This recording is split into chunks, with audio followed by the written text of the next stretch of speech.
Hi everybody, ഷീയിലേക്ക് സ്വാഗതം. Sheelu my life she. ഞാൻ ഇന്ന് ഒരു ഷീയുടെ തലപ്പത്തിരിക്കുന്ന ഒരാളെ കുറിച്ചാണ് എൻ്റെ ഷീയിൽ സംസാരിക്കുന്നത്. അതിന് മുന്നേ എനിക്ക് പറയാനുള്ളത്, ഒരുപാട് ഷീസുമായിട്ട്, ഒരുപാട് ഷീ ആയിട്ട്, ഷീൻ്റെ അർത്ഥം മനസ്സിലായി എന്ന് വിചാരിക്കുന്നു. അപ്പം ഇങ്ങനെ ഒരുപാട് ലേഡീസിൻ്റെ പീഡനത്തിന്, അതായത് ലേഡീസിനെ പീഡിപ്പിച്ച് പീഡനത്തെക്കുറിച്ച് PhD എടുത്ത് പീഡനത്തിൻ്റെ അളവുകോലൊക്കെ അളന്ന് ഭയങ്കര എക്സ്പേർട്ടായ ആളാണ്. പീഡനത്തിൽ PhD എടുത്ത ആളാണ്. വളരെ ഉന്നതങ്ങളിൽ ഇരിക്കുന്നത്. അപ്പം അവരൊക്കെ അടിമപ്പണി എടുക്കുന്ന ഒരു ഷീ ഉണ്ട്. ഇവരൊക്കെ അടിമപ്പണി എടുക്കുന്ന ഒരു ഷീ. ഇപ്പം നമുക്ക് എന്തെങ്കിലുമൊക്കെ പ്രവർത്തിച്ചിട്ട് നമ്മളൊരു സ്ഥലത്തെത്തുന്നതും ഒറ്റയടിക്ക് വളഞ്ഞ് വക്രബുദ്ധിയിൽ ഒറ്റയടിക്ക് മേലെ കയറുന്നതും രണ്ടും രണ്ടാണ്. അപ്പം എന്തായാലും ഒരുപാട് നേരെ നടന്ന് ഒരുപാട് ഫയലും പഠിപ്പും പ്രയാസങ്ങളും മറ്റുള്ള ലേഡീസിനൊക്കെ പഠിച്ച് ചെയ്തവർക്ക് കുഴപ്പമില്ല. അല്ലാതെ രാഷ്ട്രീയ സ്വാധീനം, കുറേ പണവും ഒക്കെ ഉപയോഗിച്ചിട്ട് കുറച്ച് ചളിയും മണ്ണൊക്കെ കുഴച്ച് എന്തൊക്കെയോ എഴുതി കൊടുക്കുന്ന ചില ഷീമാർക്ക് മറ്റുള്ള ഷീകൾ അങ്ങനെ മനസ്സിലാക്കാനൊന്നും പറ്റൂല. അപ്പം ഈ ഷീ മേലില്ല ഷീയുമായിട്ടാണ് ടൈപ്പ്. അതായത് ഒരു ഷീനെ ഉപദ്രവിക്കുന്ന ഷീയും ഭരിക്കുന്ന ഷീയും തമ്മിൽ ഭയങ്കര ടൈപ്പിലാണ്. നിങ്ങൾ ഊഹിച്ചെടുക്കണം ആരൊക്കെയാണ്. ഞാൻ പറയുന്ന ഷീ എൻ്റെ സ്ഥാപനത്തിലാണ്. അത്രേ ക്ലൂ ഉള്ളൂ. അപ്പോൾ ഈ ഷീൻ്റെ മുന്നിലെത്തിയൊരു വീഡിയോ ഞാൻ ഇന്ന് എൻ്റെ യൂട്യൂബിൽ ഇടുന്നുണ്ട്. അതായത് ജോലി ചെയ്യുന്ന സ്ഥലത്ത് ഈ ഷീൻ്റെ അണ്ടറിൽ ജോലി ചെയ്യുന്ന എൻ്റെ കൂടെ ജോലി ചെയ്യുന്ന മറ്റൊരുത്തൻ ചുമരെഴുതുന്നതിന് മുന്നേ എന്നെ ഫിസിക്കലി ഉപദ്രവിച്ചിട്ടുണ്ടായിരുന്നു. അത് ഈ ഷീ അറിഞ്ഞിട്ട് 2.5 മാസം പൂഴ്ത്തി വെച്ചു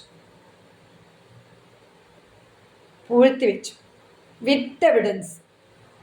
അപ്പം എനിക്ക് ഇന്ന് നിങ്ങളോട് പറയാനുള്ളത്, ഷീൽ ഞാൻ മറ്റാരുടെ വിഷയവും ഈ ഷീലിടുന്നില്ല. ഈ ഷീൻ്റെ പുറകെ, ശ്രീലുമൈ ലൈഫിലെ ഷീൻ്റെ പുറകെ ഞാൻ ഇടുന്നത് എൻജിനീയറിംഗ് കോളേജിലെ ഷീൻ്റെ നേതാവ്. ആ ഷീൻ്റെ നേതാവ് ഈ എഴുതിയിട്ട് ഒരു ലാബിൽ വെച്ച് എന്നെ അറ്റാക്ക് ചെയ്ത് ഒരുത്തനെ 2.5 മാസം സംരക്ഷിച്ചു. ഈ വീഡിയോ ഞാൻ ഇടുന്നത് കാര്യം അറിയാത്ത ഒരുപാട് ആൾക്കാരുണ്ട്. ഇപ്പോൾ ചെറിയ ചാനലുകാരും അന്ധമായ പൊളിറ്റിക്സുള്ളവരും സാധാരണ ജനങ്ങളൊക്കെ ഒറ്റ കാര്യം അറിയാതെ അങ്ങനെ നടക്കുവാണ്. പ്രത്യേകിച്ച് ഈ കാര്യം അറിയാത്ത ആൾ ആരാന്നറിയോ? നമ്മളെ ഡയറക്ടർ. അതായത് DTയിലെ ഷാനിജി എന്ന് പറയുന്ന സാധാരണ ലാബിൽ ഓടി നടന്നവനാണ്. അവനീ ഒരു എൻജിനീയറിംഗ് കോളേജിൻ്റെ ലാബിൽ ഒരു സ്ത്രീക്കൊരു പീഡനം ഉണ്ടായപ്പോൾ അവനിപ്പം മൂത്ത് വയസ്സായിട്ട് മേലെ കയറിയിരിക്കുന്നുണ്ട്. ഇവനെ അറിയാത്ത കാര്യങ്ങളൊന്നും ഒരു എൻജിനീയറിംഗ് കോളേജിൻ്റെ ലാബും അറിയാതിരിക്കാൻ സാധ്യതയില്ല. അവിടെ നിന്ന് ഇറങ്ങിയിട്ട് മൂത്തിട്ട് അവിടെ എത്തിയതാണ്. അപ്പം ഈ മൂത്തൻ്റെ ഇടയിൽ ഇതെല്ലാം കണ്ട് പഠിച്ചവനാണല്ലോ ഇവൻ ഷാനിജ്. അതായത് DT ഉന്നത വിദ്യാഭ്യാസ വകുപ്പിലെ ഡയറക്ടർ. ഇവനാണ് ഈ കണ്ണൂരെ ഷീൻ്റെതും കണ്ണൂരെ രായൻ്റെതും കേട്ടിട്ട് എന്നെ ഉപദ്രവിക്കുന്നതിൽ ഒപ്പിട്ട് കൊടുക്കുന്നവൻ. ഇവൻ്റെ ഒപ്പിന് വലിയ വിലയായിരിക്കും. ഇവൻ്റെ ഓരോ ഒപ്പിനും ഇനി വലിയ വിലയായിരിക്കും. അപ്പം ഞാൻ ഇന്ന് ഈ എൻ്റെ കോളേജിലെ ഷീ, അതായത് സിവിൽ ഡിപ്പാർട്ട്മെൻറ്റിലെ HOD ഷീ, അവൾ സംസ്ഥാന ഷീൻ്റെ കോർഡിനേറ്ററാണ്. ഷീ എന്താണെന്ന് ആർക്കെങ്കിലും അറിയൂ? ഇവർ ഷീനെക്കുറിച്ച് എവിടെയെങ്കിലും എന്തെങ്കിലും സംസാരിച്ചതായിട്ടൊന്നും എനിക്കറിയില്ല. എന്തെങ്കിലും VIPs ഒക്കെ വരുമ്പം ആരെങ്കിലും വെച്ച് എന്തോ ഒന്നോ രണ്ടോ എന്തോ ഉണ്ടായിനോന്ന് അറിയില്ല. 13 കൊല്ലത്തിൻ്റെ ഇടയിൽ എന്നെയൊന്നും അങ്ങോട്ട് വിളിച്ചിട്ടില്ല ഷീൻ്റെ കാര്യം പറയാൻ. ഞാൻ ആരോടൊക്കെ രഹസ്യമായിട്ട് പറഞ്ഞിനോ അല്ല പരസ്യമായിട്ട് VIPസിനെ മാത്രം വിളിച്ച് പറഞ്ഞിനോ അതൊന്നും എനിക്കറിയില്ല. ഏതായാലും എനിക്ക് ഷീൻ്റെ അടുത്തൊന്നും ഒരു സപ്പോർട്ടും കിട്ടിയിട്ടില്ല. ഷീ എന്നുള്ള സംഘടനയുടെ അടുത്തൊന്നും കിട്ടിയിട്ടില്ല.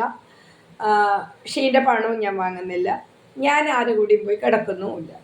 ഓക്കെ, അപ്പം എൻ്റെ ഈ വീഡിയോയ്ക്ക് ശേഷം ഞാൻ ഇതുവരെ പുറത്ത് വിടാത്തൊരു വീഡിയോ പുറത്ത് വിടും. ഇതുവരെ പുറത്ത് വിടാത്തൊരു വീഡിയോ ഞാൻ ഇന്ന് പുറത്ത് വിടും. വിട്ടേ പറ്റൂ. ഞാൻ ഇത്രയും നാളത് രഹസ്യമായിട്ട് വെച്ചു, പലതും മാനിച്ചിട്ട് ഞാൻ വെച്ചു. അപ്പം ആ വീഡിയോ വിത്ത് എവിഡൻസ് എൻ്റെ കയ്യിലുള്ള വീഡിയോ ആണ്. അതങ്ങനെ പുറത്തേക്ക് വിടാതിരുന്നത് നമ്മളെപ്പം നമ്മളെ മാനിക്കണം, അല്ലെങ്കിൽ നമുക്ക് ചോറ് തരുന്ന സംവിധാനത്തിനെ മാനിക്കണം. നമ്മളൊരു തൊഴിലിടത്തിൽ ജോലി ചെയ്ത് ജീവിക്കുന്ന അതിനെ മാനിക്കണം. പിന്നെ ഉപദ്രവിച്ചവരെ നിയമം ശക്തമായിട്ട് ഇടപെട്ട് ശിക്ഷിക്കും. മേലധികാരികൾ നീതിൻ്റെ കൂടെ നിൽക്കും. ഇതൊക്കെ വിചാരിച്ചിട്ടായിരുന്നു ഇത്രയും നാളെ വീഡിയോ പുറത്ത് വിടാതിരുന്നത്. അപ്പം ഇനി 2 വീഡിയോ പുറത്ത് വിടാൻ വളരെ നിർബന്ധിതമായ സാഹചര്യത്തിലേക്ക് പോയിട്ടുള്ളത്. ഒന്ന്, എനിക്കെതിരെ എഴുതി വെച്ച നഗ്നത പ്രദർശനത്തിൻ്റെ വീഡിയോ ഉണ്ട്. 2, എന്നെ വെള്ളടിച്ച് ലാബിലിരുന്ന് എന്നെ തെറി വിളിക്കുന്നു. എന്നെ വിളിച്ചപ്പോൾ ഞാനും വിളിച്ചിട്ടുണ്ട്. എന്നെ വിളിക്കുമ്പോൾ എനിക്കും വിളിക്കാമല്ലോ. അതിശക്തമായിട്ട് എന്നെ കേട്ടാൽ അറക്കുന്ന തെറി വിളിച്ച വീഡിയോ ഞാൻ ഇതുവഴി എൻ്റെ ചാനൽ വഴി 2.5 മാസത്തെ കാത്തിരിപ്പിന് ശേഷം ആ വീഡിയോ ഞാൻ നിങ്ങൾക്ക് വേണ്ടി ഇടാൻ പോവുകയാണ്. അത് ഇടാൻ പാടുണ്ടോ ഇല്ലയോ എന്നൊന്നും എനിക്കറിയില്ല. അത് നിങ്ങൾ അഭിപ്രായം പറയണോ, അല്ലാതെ എനിക്കറിയില്ല. ഞാനിപ്പോൾ ഇതിൻ്റെ മേലെ നിയമത്തിനൊന്നും കാണാനൊന്നും പോകുന്നില്ല. നിയമമായാലും നീതിയായാലും എന്ത് തന്നെ ആയാലും നമുക്ക് മുന്നിൽ പണം എറിയാനും ആളുമുണ്ടോ? നമുക്കെല്ലാം നമ്മളെ കൂടിയുണ്ട്. ഇല്ലേ? നമുക്കൊന്നുമില്ല. അതുകൊണ്ട് ഞാൻ ഒരു സംവിധാനത്തിൻ്റെ മുന്നിലും കൈനീട്ടാൻ പോകുന്നില്ല. ആരെ കാല് പിടിക്കാൻ പോകാനും താല്പര്യമില്ല. ഞാൻ എങ്ങോട്ടും പോകുന്നില്ല. എല്ലാ എവിഡൻസും എൻ്റെ കയ്യിലുണ്ട്. ഞാൻ നിയമത്തിൻ്റെ വഴിക്ക് പോകും. അല്ലാതെ ഞാൻ ഒരാളെടുത്തും പോകാൻ ഉദ്ദേശിക്കുന്നില്ല. 2.5 മാസത്തെ പീഡനവും 2.5 മാസത്തെ സ്ട്രഗിളിങ്ങും 2.5 മാസത്തെ സ്ട്രെസ്സും സ്ട്രെയിനുമാണ് ഇതുപോലെയുള്ള പ്രതിഷേധത്തിലേക്ക് എത്തിച്ചത്. അപ്പോൾ നീതിയില്ല.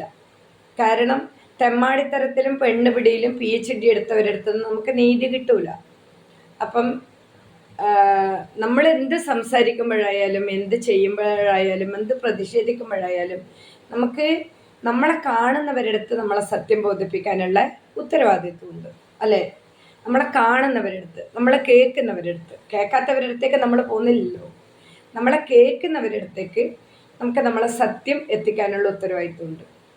അപ്പം ഇന്നത്തെ ഷീയിൽ എനിക്ക് നിങ്ങളോട് പറയാനുള്ളത്, വലിയൊരു സംവിധാനത്തിൻ്റെ അണ്ടറിൽ ഒരുപാട് അവകാശങ്ങൾ ഉന്നയിക്കുന്ന ഒരു സംവിധാനത്തിൻ്റെ കീഴിൽ, ഒരു ഇൻസ്റ്റിറ്റ്യൂഷൻ്റെ കീഴിൽ ഒരുപാട് അവകാശങ്ങളും രാഷ്ട്രീയമൊക്കെ പറയുന്ന ആ ഒരു സംവിധാനത്തിൻ്റെ ഉള്ളിൽ നിന്ന് എന്നെ ഫിസിക്കലി ആക്രമിച്ച ഒരു വീഡിയോ ഞാൻ ഇന്ന് നിങ്ങൾക്കായിട്ട് സമർപ്പിക്കും.